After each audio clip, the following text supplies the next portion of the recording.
So hello friends, welcome to नन्ही कक्षा। So friends, आज फिर से लेके आई हूँ मैं आपके लिए एक another वीडियो। So guys, आज के वीडियो में हम पढ़ेंगे हनीसकल बुक का chapter number 2, honeysuckle book class 6 chapter number 2। तो मैंने चैप्टर नंबर 1 की वीडियो पहले डाली हुई है। अगर आपने वो चैप्टर अभी तक नहीं देखा है तो प्लीज़ आप उसको देख लेना, फिर ही आपको नेक्स्ट चैप्टर क्लियर होगा। तो उसका लिंक मैं आपको डिस्क्रिप्शन में डाल दूंगी और आप मेरे चैनल पे जाके भी उसको देख सकते हो, ठीक है।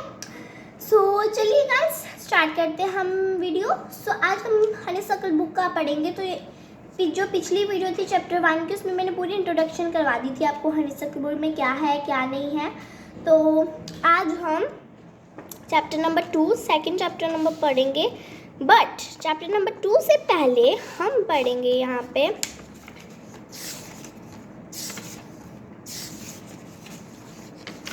जो पैट्रिक के वो नहीं था पूरी पैट्रिक होमवर्क। सो ये हमारा जो फर्स्ट हमारा चैप्टर था। तो अभी सबसे पहले हम तो फर्स्ट चैप्टर के वो पढ़ेंगे क्वेश्चन आंसर, ठीक है। तो नेक्स्ट वीडियो में हम सेकंड चैप्टर पढ़ेंगे, ठीक है। तो सबसे पहले आपको क्वेश्चन आंसर इसमें है, who did Patrick homework? So magical realism, there is no magic here, only make believe. It's Patrick's own inspiration personified. He does his homework himself. Self-help is the best help. Children will be nearly interested to talk about homework and whether they like or do not like it. Discussion may take place in small groups before the entire class is engaged in arriving at a set of common points. Teacher to monitor and moderate the discussion. Discussion about homework may be enlivened by taking a close look at the cartoon under speaking. Comparison questions to be taken up orally before the formulated answers are put down on paper. Crossword puzzle to be attempted by learners independently. Provide additional clues if necessary. So ये तो था एक chapter के बारे में बताया हुआ था।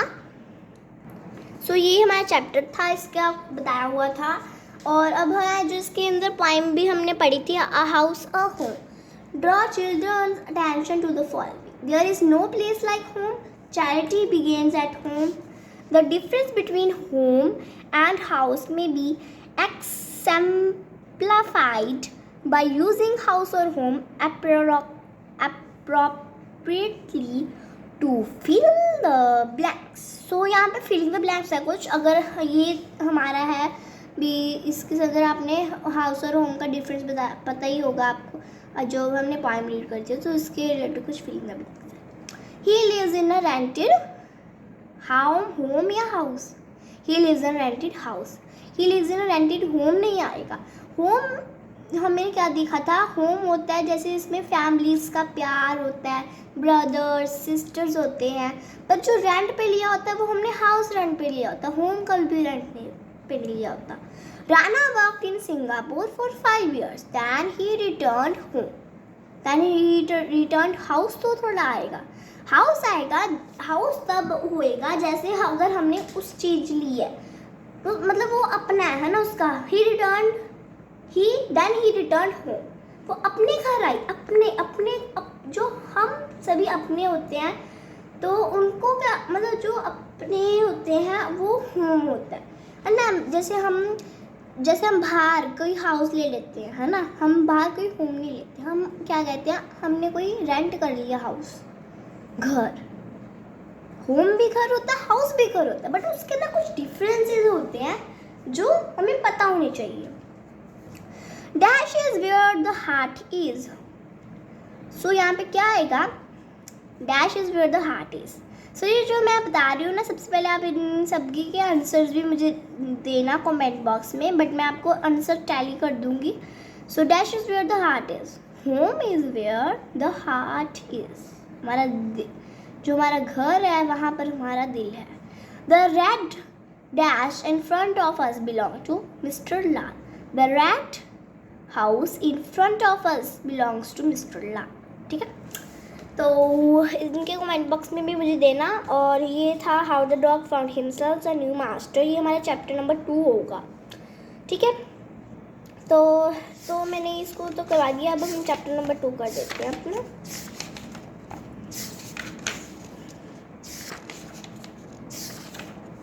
हमारा चैप्टर नंबर 2 है how the dog found himself a new master. Wow. So ना इसमें ना हमने कैसे, मतलब जो हम हैं, है ना, हमने डॉग को टेम कैसे की. मतलब डॉग की यहाँ पे फुल स्टोरी है कि डॉग हमारा डॉग कैसे हमारा एक टेम एनिमल बना. Okay, how the dog become a time animal. वो कैसे हमारा एक टेम एनिमल बन गया, हमारा पालतू जानवर बना. तो सबसे पहले बिफोर यू रीड, पढ़ने से पहले, you may know that the dog and the wolf are closely related. तो सबसे पहले, पढ़ने से पहले आपको ये पता होना चाहिए कि जो डॉग और वुल्फ होता है, जो डॉग होता है और वो जो डॉग होता है और वो जो वुल्फ होता है, वो एक दूसरे से क्लोजली, बहुत अंदर ही से, मतलब नेड़े, बहुत क्लोजली वो रिलेट करते होते हैं आपस में. You may also know something about how over the centuries human beings have domesticated and tamed wild animals. So आपको ये भी पता ही होगा कि कुछ सेंचुरीज जो होती हैं हमारी बड़ी बड़ी, और जो ह्यूमन बींग्स होते हैं उन्होंने डोमेस्टिकेट मीन्स पालना, डोमेस्टिकेटेड मीन्स जो हम चीज़ पालते हैं, पालतू हमारा, ठीक है, उसको क्या कहते हैं, डोमेस्टिकेटेड. सो जो उन्होंने, जो ह्यूमन बींग्स थे, have domesticated and tamed wild animals. उन्होंने जंगली जानवरों को भी पाला हुआ है, टेम किया हुआ. टेम मीन्स पालना. Here is a story about how the dog become a time animal. उनमें से जो एक डॉग है उसकी स्टोरी यहाँ पे बताई हुई है कि डॉग ने कैसे, how the dog became a time animal. जो डॉग है वो कैसे एक टेम एनिमल बना, कैसे वो एक पालतू जानवर बना. ठीक है, how the dog found himself a new master. उसने कैसे अपना एक न्यू मास्टर ढूंढा. Dogs were once their own masters and lived the way wolves do in freedom until a dog was born who was ill-pleased with the way of life. He was sick and tired of wandering about by himself. So जो dogs होते हैं वो अपने ही खुद के, मतलब वो अपना ही खुद मास्टर होते हैं, अपने ही खुद मालिक होते हैं. And lived the way rules, जैसे वुल्व्स करते हैं, जैसे वो अपने शिकार करते हैं, फ्रीडम में रहते हैं. जब अपने आप खाना लेते हैं, अपने आप खाना ढूंढ के शिकार करते हैं, हंट करते हैं, तो वैसे ही बिल्कुल डॉग्स भी करते थे. अपना खाना लेके आते थे, अपना खाना को ढूंढते थे, हंट करते थे, फ्रीडम में रहते थे. तो जो उनकी लाइफ थी वो बिल्कुल वुल्व्स के जैसे ही जीते थे डॉग्स भी. तो until a dog was born, जब तभी एक एक डॉग बोर्न हुआ, एक ऐसे डॉग ने जन्म लिया who was ill-pleased का मीन्स क्या होता है, not happy. मतलब ill-pleased means old fashioned way of saying not happy. जो वो मतलब ऐसे फील कर रहा था कि मैं बहुत अनहैप्पी हूँ, मैं इसको बिल्कुल नहीं चाहता, मैं बहुत अनहैप्पी हूँ with this way of life.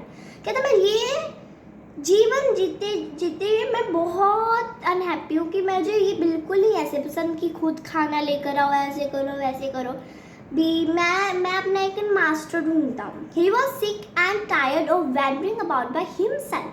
यहाँ पे गाइस सिक का मीनिंग ना वो नहीं है बीमार होना, इसका परेशान हो जाना. ही वॉज सिक, वो परेशान हो गया था, और वो टायर्ड हो गया था, बिल्कुल परेशान हो गया था कि कैसे अबाउट बाय हिमसेल्फ, कि वो जो डॉग है उनको ये, मतलब मैं ऐसे नहीं जी सकता, मुझे ये लाइफ बिल्कुल नहीं पसंद. ठीक है, ऐसे खुद खाना लेके आओ, हंट करो, वो करो, मुझे ये बिल्कुल नहीं पसंद. I am unhappy. तो यही कह रहा था डॉग. आगे देखते हैं. Looking for food and being frightened of those who were stronger than he, कि ऐसे करना, कभी खाना ढूंढना, और जो मेरे से जो बड़े, जो मेरे से स्ट्रॉन्ग है, जो मेरे से ताकतवर है, उनसे डरना, ऐसे डरते डरते रहने की जी लाइफ मुझे बहुत वो लगती है। मैं ऐसी लाइफ नहीं जी सकती। He thought it over and decided that the best thing for him to do was to become a servant of one who was stronger than anyone on earth.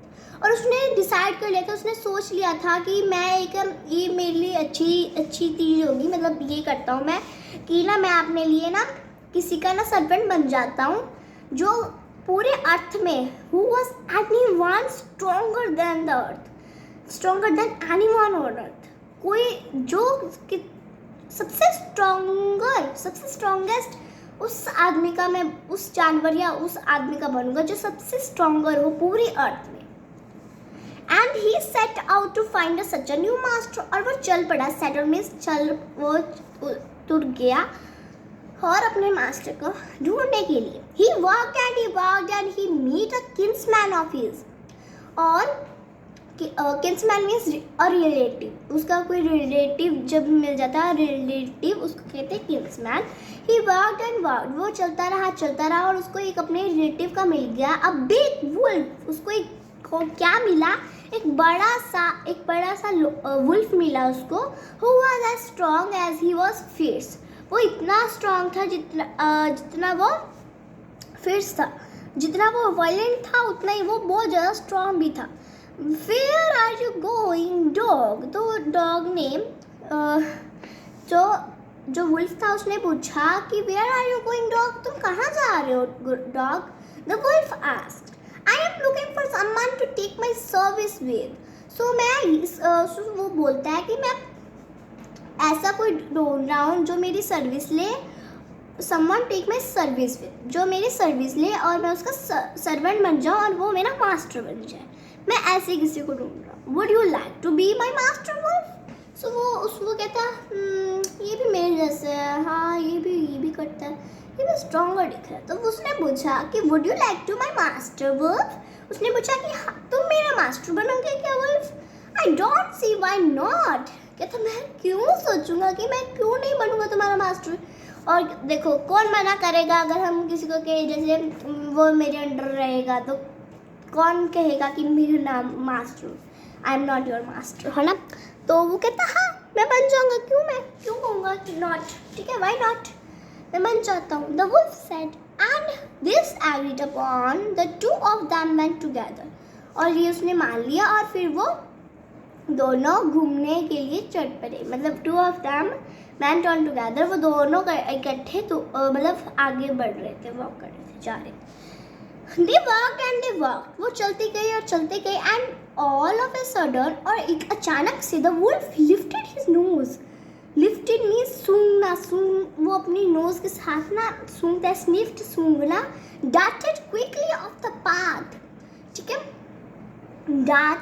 Darted means moves quickly, suddenly, और वो उस path जो वो रास्ता था उसे quickly off the path and into the bushes and crept deeper into the forest, और वह एकदम से जो झाड़ी होती है उनके पीछे छुप गया, बुशेस झाड़ियाँ, और वो फॉरेस्ट के अंदर डीपर अंदर वो जाने लग गया स्लोली, ठीक है। The dog was much surprised. जो डॉग था वो एकदम से सरप्राइज्ड में आ गया, मतलब एकदम से वो सरप्राइज्ड हो गया। What's come over you, master? तुम्हें ये क्या होगा आपके साथ मास्टर, क्या हुआ ये? He asked. What was frightened you so? क्या है जो तुम्हें इतना डरा, जिसे तुम इतना डरे हुए हो? Cannot you see? वो कह रहा है कि तुमने नहीं देखा? There is a bear out there and he might eat up both of us, you and me. वो कह रहा है कि वहाँ पर तुम नहीं देखा कि वहाँ पर एक भालू है, बियर है, जो कि हम दोनों को देखेगा तो हम दोनों को खा जाएगा, you and me, तुम्हें और मुझे भी। Seeing that the bear, seeing जब भी उसने बियर को देखा was stronger than the wolf, तो उसने देखा कि जो बियर है वो तो वुल्फ से स्ट्रॉन्गर है, तो dog decided to take up service with him. तो उसने कहा कि चलो मैं तो अब इससे सर्विस लूँगा, and he left the wolf and asked the bear to be his master. So वो कहता ओके ठीक है, तुमसे अच्छा लगा मिलके, तो अब मैं जाता हूँ, क्योंकि मुझे बियर ही चाहिए, जो मुझे ऐसा चाहिए जो अर्थ पे पूरे अर्थ पे सबसे स्ट्रॉन्गेस्ट है ना। तो उसने उसको बाय बाय बोल दिया और वो चला गया बियर के पास। और वो आस्क बियर से पूछा उसने कि तुम मेरा मास्टर बनोगे। Bear agree to his readily, तो वो जल्दी से क्या है, हाँ मैं बन जाऊंगा। And said let us go and find a herd of cause, तो वो कहता है कि चलो हम चलते हैं और एक heard means group of cause, हम ग्रुप ऑफ काउज को ढूंढते हैं। I will kill the cow, वो कह रहा है कि मैं एक काउ को किल कर दूंगा और देन वी कैन बोथ ईट और अवर फील, और हम अपना उससे पेट भर लेंगे। दे वॉक्ड ऑन, वो चले and soon saw herd of cows, और उन्होंने तभी बहुत देर बाद उन्होंने एक group of cows, herd of cows देख लिया। But just as they were about to come up to it, जब भी वो उसके पास गए, दे वर स्टॉप्ड, वो रुक गए बाय अ टेरिबल नॉइस, उनके अलग सी अजीब सी आवाज़ आई उन्हें। द काउज वर मूइंग, वो जो काउज थी, मूइंग मीन्स जो काउज आवाज़ निकालती होती है ना, उसको कहते हैं मूइंग। तो वो जो काउ थी वो मूइंग बहुत ज़ोर ज़ोर से मुँह कर रही थी। And running in a panic, और पैनिक मतलब इधर उधर भागना, पैनिक में हो जाना, और वो इधर उधर रन कर रही थी। इन ऑल डायरेक्शन, सभी जगह में वो एक तरफ रन कर रही थी। The bear looked out from behind tree, उसने एक पेड़ के पीछे से उसको सबको देख रहा था वो। And then he too ran hasted deeper into the forest, और फिर वो फॉरेस्ट के अंदर फिर वो चला गया फॉरेस्ट के अंदर, उसके जैसे ही, फिर से वुल्फ के जैसे। Now why did I have to come here? वो कहता कि अरे मैं यहाँ पे क्यों आया हूँ? Said he to the dog. It's a lion who rules the forest in these parts. अरे मैं यहाँ क्यों आया हूँ? यहाँ पर तो लायन है जो कि पूरे फॉरेस्ट, पूरे जंगल को रूल करता है। यहाँ एरिया में तो सब रूल करते हैं फॉरेस्ट, लायन रूल करता है फॉरेस्ट को। The lion, who's he? Sorry. सो वो उसको डॉग को कुछ नहीं पता था कि लायन कौन होता है, तो उसने कहा लायन ये क्या होता है, ये कौन है? डोंट यू नो, वो कहते कि तुम्हें नहीं पता, he is the strongest beast on the earth. Beast means a powerful animal, powerful बहुत ताकतवर जानवर वो है पूरे अर्थ के ऊपर। He is the strongest beast, वो सबसे ताकतवर जानवर है पूरे अर्थ पर। Well then I will say good bye to you, वो कहता है अच्छा बड़ा अच्छा लगा आपने बता दिया, ठीक है आपके साथ बता के अच्छा लगा, ओके बाय बाय टाटा। ठीक है अब मैं उसके पास चलता हूँ, okay bye good bye to you बियो, I want a master who is stronger than anyone on earth. और वो कहता है कि मुझे तो ऐसा मास्टर चाहिए जो कि पूरे अर्थ पे कोई भी उसके सामने, मतलब वो सबके सामने बहुत स्ट्रॉन्गर हो, मतलब एनीवन ऑन अर्थ कोई भी ना उसके सामने स्ट्रॉन्गर हो, वो ही स्ट्रॉन्गर हो, मुझे ऐसा मास्टर चाहिए।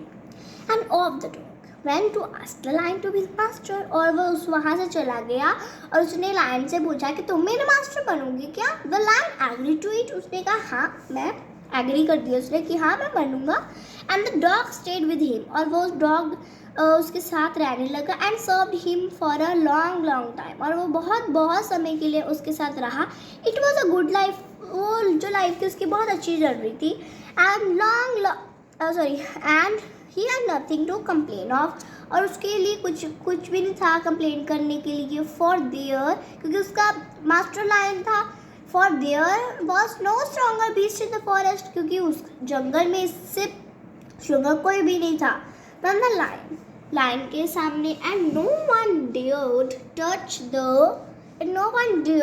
द डॉग और offered him in any way, और कोई भी उसके साथ टच नहीं करता था, उसको डराता भी नहीं था और उसके साथ ऑफेंड मतलब उसके साथ उसको परेशान भी नहीं करता था कोई इन किसी भी केस में। बट वन डे, एक दिन, the two of them were walking side by side along a path, तो वो एक दिन साइड बाय साइड मतलब इधर एक यहाँ पे साइड पे और यहाँ पे साइड पे, वो पाथ में रास्ते पे चल रहे थे। देन रैन अमिड बियर क्लिफ्स, अमिड में मतलब होता है वो लंबे थे, बियर क्लिफ्स थे वहाँ पे।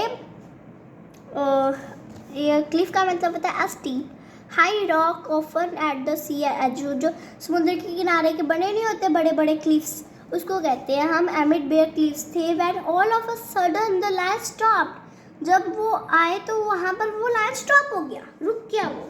He gave a great roar and struck the ground angrily।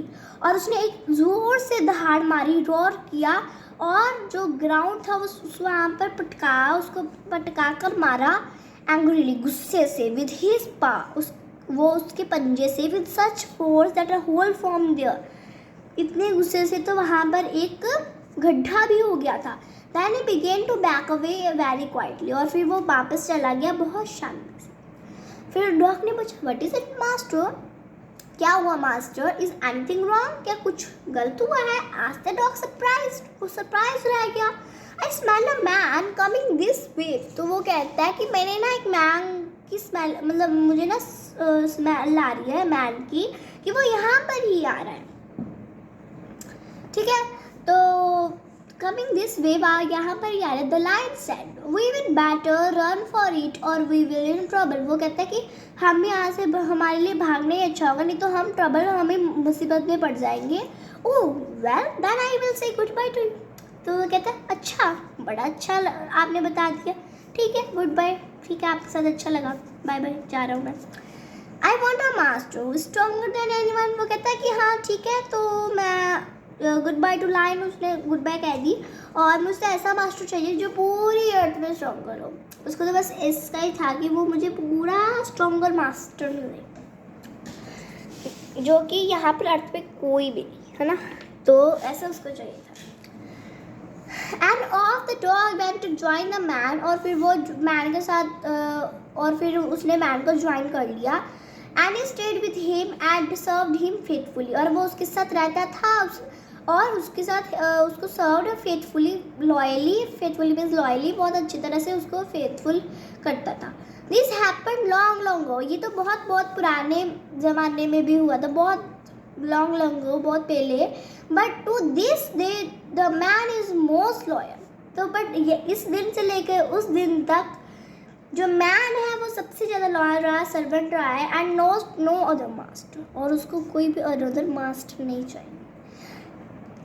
इसमें मैन क्यों वो उसके साथ रहा? क्योंकि जिसके पास ब्रेन है ना, मैन के पास ब्रेन होता है, वो सोच सकता है उसने क्या करना है, उसने क्या नहीं करना। जो जिसके पास ब्रेन होता है वो कुछ भी कर सकता है ना, ब्रेन होता है। जो जानवर ये कुछ नहीं समझते, उस जो बैर होता है उसके पास ब्रेन है, वो सोच सकता है उसने क्या गलत है क्या सही है ना। तो ये था इस चैप्टर में गाइस, ये खत्म हो गया। तो इसकी तो पॉइंट भी थी गाइस, हाँ the kite. So all of us like to fly kites, कहते हैं हम सबको पसंद है काइट उड़ाना। Have you ever tried to fly one? क्या तुमने एक भी इनमें से उड़ाया है? Read this poem about a kite, it is fly in the sky. कहते हैं ये पोएम है जो कि स्काई में काइट उड़ रहा है। How bright on the blue, कहते हैं वो कितना अच्छा होता है ब्लू ब्लू सा। Is a kite when it's new, जब वो काइट एकदम न्यू होता है तो वो कितना अच्छा रहता है एक ब्लू में स्काई में। With a dive and a dip its tap its tail then soars like a ship with only a sail, as over tides of wind it rides, climbs to the crest of a gust and pulls, then seems to rest as wind falls. When string goes slack, you wind it back and run until a new breeze blows, and its wing fill and up it goes. How bright on the blue is a kite when it's new, but a raggeder thing you never will see when it flaps on a string in the top of a tree. तो ये guys बहुत अच्छी poem थी the kite, और इस poem के writer है Harry ban. और जो चैप्टर के भी मैं आपको राइटर बता दूं कौन थे चैप्टर के राइटर। ओह इसमें राइटर नहीं लिखे हुए, सॉरी, बस लिखा नहीं हुआ, शायद ये पूरा ही उन्होंने लिखा हुआ है। सो ये था पूरे पॉइंट में। सो गाइस ये थी हमारी पॉइंट। नेक्स्ट में हम इसके भी कर लेंगे, ये जो इसके दिया होता है यहाँ पर वो करेंगे हम नेक्स्ट वीडियो में। तो आप पहले चैप्टर नंबर 1 ज़रूर देखना, वो बहुत ही इंटरेस्टिंग चैप्टर है। हुड पैट्रिक को मुझे बहुत अच्छा लगा चैप्टर, और उस चैप्टर को भी देखना और उसके साथ जो मैंने पॉइंट दी हुई है उसको भी देख लेना। तो अगर आपको ये मेरी वीडियो थोड़ी सी भी अच्छी लगती हो तो प्लीज़ लाइक कर देना और ज़्यादा से शेयर करना, और मेरे चैनल पे नहीं हो तो मेरे चैनल को सब्सक्राइब करना मत भूलना। Thank you, bye.